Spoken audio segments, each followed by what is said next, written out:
No niin, tervetuloa. Mä lähden tekemään unikkosukkaa. Mä saan tämän kuvion tehtyä tässä itselleni. Ja hapero, valkoista, harmaata. Nämä on langat nyt.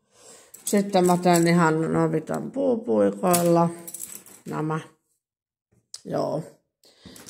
Ja sitten meidän tenavien viivotinta lainaten, että pääsee kerroksissa.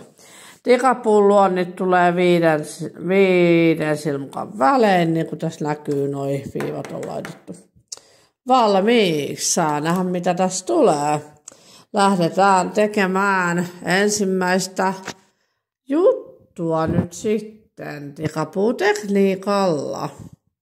Jee. No niin, nyt on luotu 40 silmukkaa ja lähdetään tekemään neule valepalmikolla se alkuvarsi. Katsotaan mitä tulee. Tästä tulee hieno. Sormia kutkuttaa tehdä nää, niin tää on ihan kiva. No niin, ja nyt on sitten tikapuut luotu.